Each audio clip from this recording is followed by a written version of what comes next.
Squid are soft-bodied mollusks whose forms evolved to adopt an active predatory lifestyle. The head and foot of the squid are at one end of a long body, and this end is functionally anterior, leading the animal as it moves through the water. A set of 8 arms and 2 distinctive tentacles surround the mouth. Each appendage takes the form of a muscular hydrostat and is flexible and prehensile, usually bearing disc-like suckers. The suckers may lie directly on the arm or be stalked. Their rims are stiffened with chitin and may contain minute tooth-like denticles. These features, as well as strong musculature and a small ganglion beneath each sucker to allow individual control, provide a very powerful adhesion to grip prey. Hooks are present on the arms and tentacles in some species, but their function is unclear. The 2 tentacles are much longer than the arms and are retractile. Suckers are limited to the spatulate tip of the tentacle, known as the manus. In the mature male, the outer half of one of the left arms is hectocotylized and ends in a copulatory pad rather than suckers. This is used for depositing a spermatophore inside the mantle cavity of a female. A ventral part of the foot has been converted into a funnel through which water exits the mantle cavity. The main body mass is enclosed in the mantle, which has a swimming fin along each side. These fins are not the main source of locomotion in most species. The mantle wall is heavily muscled and internal.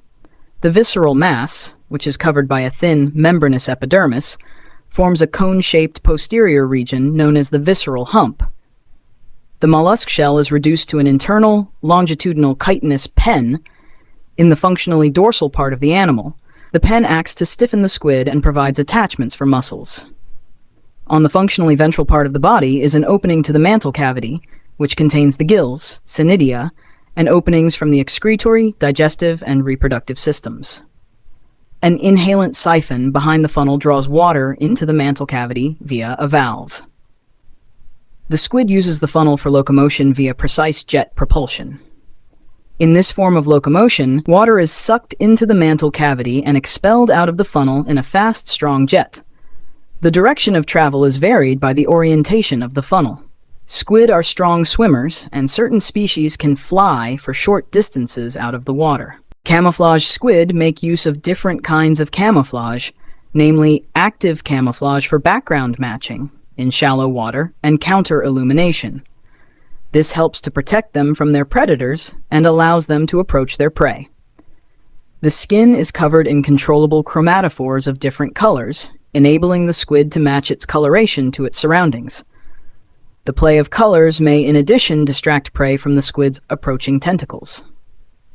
The skin also contains light reflectors called iridophores and leucophores that, when activated in milliseconds, create changeable skin patterns of polarized light. Such skin camouflage may serve various functions, such as communication with nearby squid, prey detection, navigation, and orientation during hunting or seeking shelter. Neural control of the iridophores, enabling rapid changes in skin iridescence, appears to be regulated by a cholinergic process affecting reflecting proteins. Some mesopelagic squid, such as the firefly squid, Watacenia scintillans, and the midwater squid, Abralia veronyi, use counter-illumination camouflage, generating light to match the downwelling light from the ocean's surface. This creates the effect of countershading, making the underside lighter than the upper side. Counter-illumination is also used by the Hawaiian bobtail squid, Euprymna scolopes, which has symbiotic bacteria, Alivibrio fischeri, that produce light to help the squid avoid nocturnal predators. This light shines through the squid's skin on its underside and is generated by a large and complex 2-lobed light organ inside the squid's mantle cavity. From there, it escapes downwards, some of it traveling directly, some coming off a reflector at the top of the organ, dorsal side. Below there is a kind of iris, which has branches, diverticula, of its ink sac, with a lens below that. Both the reflector and lens are derived from mesoderm. The squid controls light production by changing the shape of its iris or adjusting the strength of yellow filters on its underside, which presumably change the balance of wavelengths emitted. Light production shows a correlation with intensity of downwelling light, but it is about 1/3 as bright. The squid can track repeated changes in brightness. Because the Hawaiian bobtail squid hides in sand during the day to avoid predators, it does not use counter-illumination during daylight hours. Squid distract attacking predators by ejecting a cloud of ink, giving themselves an opportunity to escape. The ink gland and its associated ink sac empties into the rectum close to the anus, allowing the squid to rapidly discharge black ink into the mantle cavity and surrounding water. The ink is a suspension of melanin particles and quickly disperses to form a dark cloud that obscures the escape maneuvers of the squid. Predatory fish may also be deterred by the alkaloid nature of the discharge, which may interfere with their chemoreceptors.